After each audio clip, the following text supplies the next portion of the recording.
Hello YouTube University students, and welcome back to Opa's Garage. And in the garage today we are going to address an issue that just about all 7.3 Power Strokes have, and how to temporarily fix that problem. Now I stress the word temporarily, but this fix is something that will get you by for 6-8 months, maybe even up to a year. So it's not a 2-week or maybe a month or two and you're going to have to take care of the problem correctly. This is something that if you just bought this truck and you spent $10,000 on it, then you discover that you have this problem and you don't have the money to pay a shop $2,000 or $3,000 to fix it, and you don't have the time to put the truck down for the probably week that it would take to fix it and fix it right. Yes, this is something that can be fixed in a weekend correctly, but you're going to want to have a long weekend, at least a 3-day weekend, because once you pull the engine out to fix this problem permanently, there are other things you're going to want to do to that engine while you have it out of the truck. So with that being said, let's take a look at what we got. So here we have a 7.3 Power Stroke that I've pulled out of a truck, and the reason that I pulled it out of the truck is not because of what I'm about to show you, but the problem that these 7.3s have is up underneath here. If you take a look at that, you can see all that rust and scale. And you can take a screwdriver and you can pick at it, and some of that's just paint, but that big chunk right there that just fell on the floor, that ain't all paint. That's the actual part of the oil pan. And that's the problem that these 7.3s have. The oil pans like to rust and rot and end up with little pinholes, and then it starts leaking oil everywhere. Okay, so the first thing you want to do to temporarily fix the pinholes in your oil pan. As you can see, this oil pan isn't perfectly level, but then again our trucks don't sit perfectly level, so at any rate, I have the drain plug. Obviously, the drain plug is pulled out, but if you notice, there's still quite a bit of oil in the bottom of that oil pan. We need to get that oil out of the oil pan, because if you have pinholes in the bottom of your oil pan and then you try to do this repair, as you're trying to do the repair, the pinholes are still allowing this little bit of oil to seep out, and it's going to cause your repair to not stick. So how do we get that last little bit of oil out of the oil pan? I use water, hot water. I usually just, whatever the hottest water that comes out of my tap, I get me about 1 gallon of it. And as you can see, oil and water don't mix. Oil floats on the top of the water. You can see there is still quite a bit of oil inside that oil pan. And so I take the drain plug out and I pour the hot water in and I let it run out into the bucket. And the oil floats to the top of the water and the oil comes out with the water. And like I said, I use about 1 gallon of oil, or 1 gallon of water to do this, hot water, just because I think that the hot water will help loosen up any sludge that's inside that oil pan. Yes, I know putting oil or putting water in your engine doesn't seem like a great idea. Now you're going to have that little puddle of water inside your oil pan, and the way you remedy that problem is you take a shop rag. After you get all the oil out to where you're dumping water in and all you're seeing is water running out, then you take a shop rag and you stuff it up inside your drain hole as far as you can, and it will actually act as a wick. It will fall over, it will lay in the water, and it will start to wick the water out, and eventually this whole rag will become saturated with water. And once it's saturated with water, I recommend sticking another rag in there instead of leaving that one rag in there. Stick another rag in there and you'll probably get a little bit of water on that one, but it probably will soak up the rest of everything. If you've got particularly oily shop rags, then I would get maybe an old washcloth or maybe an old t-shirt, rip it up. I would not recommend you using your wife's dish towels because she's probably going to kill you if you do that. These are going to get all oily and nasty and stained, and if she sees that you used her dish rags for something like this, you will probably get a beating, or at least if your wife is like my wife, you're going to get a beating. So, what's the next step? The next step is cleaning. Get yourself a wire brush and start scraping all of the paint, all of the rust off of that oil pan. Get it as clean as you possibly can. If you don't have a little cordless drill, if you've got air tools, you know, this type of brush. If you have to, just get you a regular old hand brush and just brush everything off. Get it as good and as clean as you possibly can. Pick all the big chunks off as you can. This is what happens though. This right here is a repair that was made to this truck improperly. Anybody know what that is? So you can see how the oil caused it to not stick to the oil pan. That right there is JB Weld. But let's not get ahead of ourselves. Okay, so we got all the oil out of the engine, out of the oil pan, and now we got all the water, hopefully, out of the oil pan. And then we've got the oil pan, the outer part of the oil pan, all cleaned up. Next thing that I do is this stuff right here. And no, it doesn't come in this little bottle like this, but what's in there? That is called rust converter, and it's made by Lawson Products. There are other products that do basically the same thing. You can skip this step if you want, but I have found that this is the most effective way to do this temporary repair. Get you some sort of rust converter, and once you've got the oil pan as clean as you can possibly get it, and you're not getting any kind of seepage coming out of the oil pan from either the water or from the oil that was still in there, which usually I leave it set for 24 hours after I got it all cleaned up. Then I paint rust converter all over the oil pan. Let's climb up underneath here real quick. Oh. And it gives you a nice surface to bond to. You probably can't see this very well because I didn't bring a light with me. Then after that cures for about 24 hours, then I mix me up some JB Weld, and I mix it in a small batch, and the very first thing that I like to do is go all the way around the outside,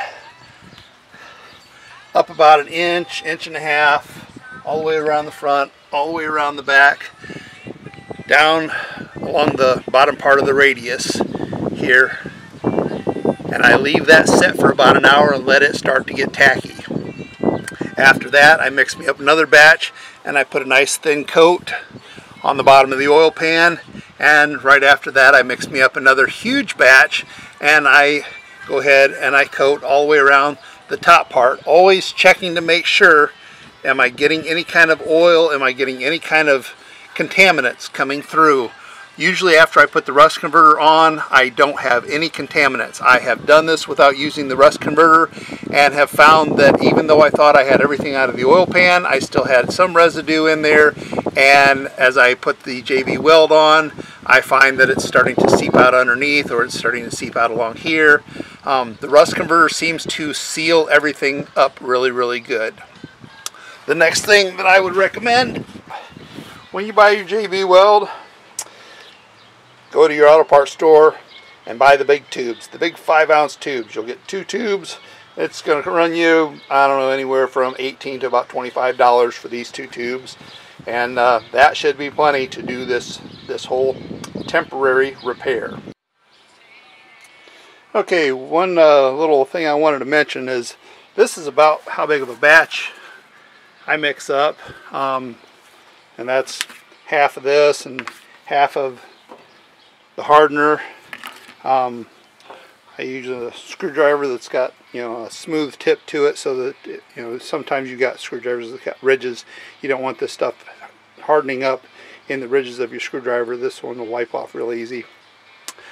mix up small batches, and then I use just a couple little pieces of cardboard to help smooth everything out. And if one gets too saturated or starts getting too flimsy, just tear you off another piece and then use the first piece to kind of scrape the other piece to kind of get everything clean. But that's the consistency and the color. You want it to be a kind of a medium gray color once you get everything all mixed together, and then smear it on. The nice thing about JB Weld is it doesn't harden quickly, so you have plenty of time to work with it. So don't worry about, you know, oh man, I got to mix up another batch, I didn't mix up enough for that area. You got plenty of time. Take your time, smooth it out, make sure you don't miss any spots, make sure you don't have any high spots. It doesn't have to be really super thick. If nothing else, if you think it's a little bit too thin in an area, let it dry for about an hour or two, and then go back over and put another skim coat over the top, and it'll be just fine. Okay, so we've got all the JB Weld that we're going to put on this one. Obviously, you remove the oil filter, you can go pretty much all the way up to the very edge. This one wasn't leaking up that high, so I didn't bother. But go around to the front, you can see, get up in there as far as you can. Come around to the back, you can get pretty far up in there. Then over on the side where the starter is, if you take the starter out, you can get more. If you unhook your training lines, if you got an automatic transmission. But now all we do is wait 24 hours, give this JB Weld a chance to set up, and then we'll do the next step. Okay, so it's the next day and the JB Weld has had plenty of time to dry. So the next thing you want to do is you want to get underneath here and you want to push on the pan, especially on the bottom. Try to cover every square inch.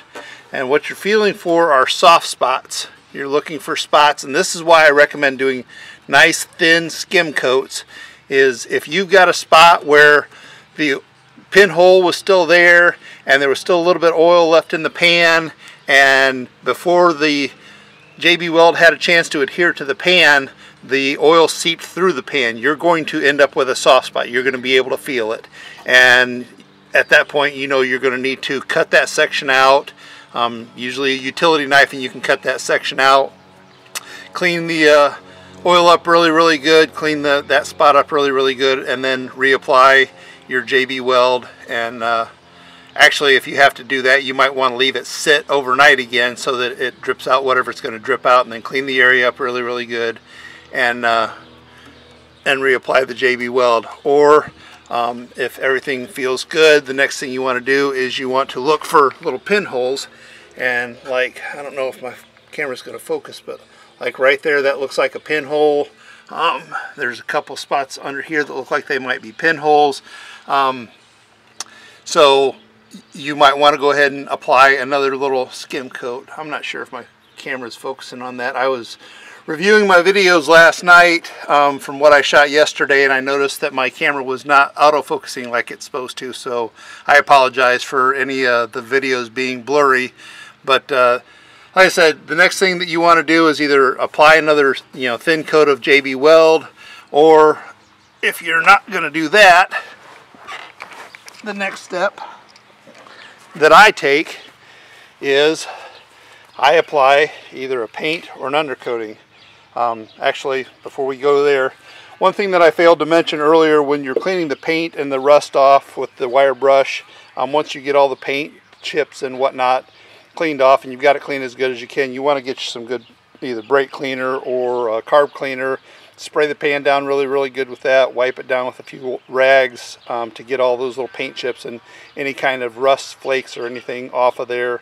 Get you a couple cans of brake cleaner or carb cleaner and clean that pan up really good before you go ahead and start doing the rust converter, if you use the rust converter. Or if you don't use the rust converter, make sure that the pan is good and dry and clean with brake cleaner before you start putting on the JB Weld. That way you've got a better chance of it adhering.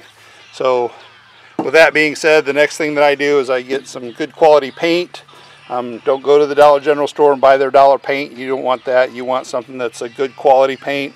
And if you're going to use paint, I would recommend using 2 or 3, maybe 4 coats. Read the directions. If it says apply the second coat within an hour, then make sure you follow the directions. You want it, the first coat to bond to the second coat, and the third coat to bond to the second coat, and the fourth coat, so forth and so on. Or if you don't want to use paint, another thing that I found that works really good is a good quality undercoating, and usually 1 or 2 coats of that will be sufficient, and that also helps seal up any imperfections, any small pores that you missed in the JB Weld process. The other thing that I usually do is I reinstall my oil drain plug, and I usually wrap it with electrical tape so that when I spray the undercoating or spray the paint on it, it doesn't build up on my oil drain plug.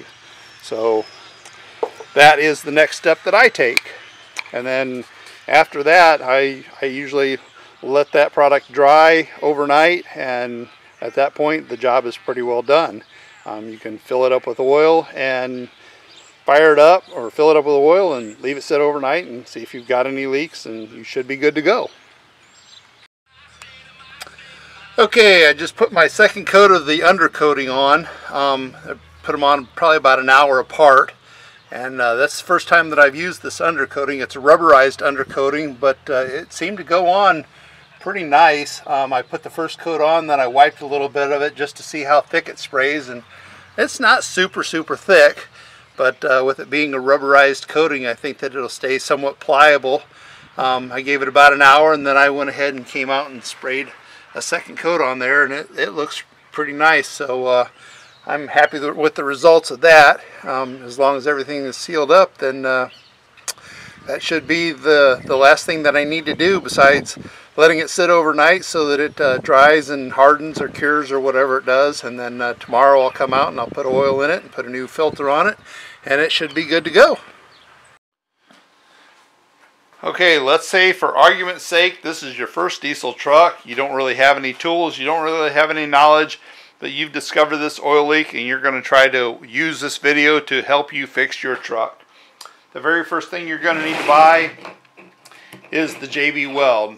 Like I said, get the kit that has the 2 5-ounce tubes. That's going to cost you $25 at the most, even out in California. Next thing you're going to get, wire brush. $5 at your hardware store.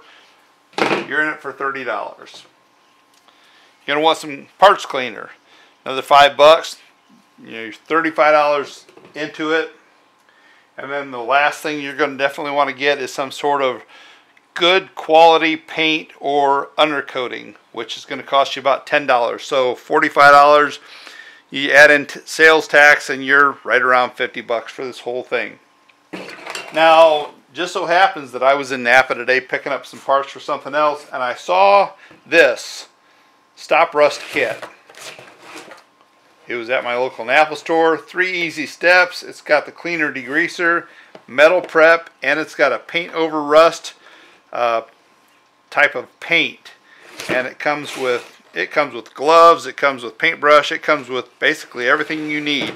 It does not come with the JB Weld, but I saw this and I thought, wow, that might be something that might work for this application. So I picked it up, and this cost me, I think it was $54 with sales tax. So it's a little bit over our $50 budget, but for an extra $4, it might do the job without the JB Weld. I don't know. Next time I get a truck that needs this type of repair done to it, I will probably try this, and I will make a video, and if it seems to work, then I will be posting a new video. But at any rate, that's where I came up with the fixing this problem for under $50. And hopefully you got some use out of this video. If you did, please hit the like and the subscribe. And until next time, keep living your best life and get on out in the garage and fix something.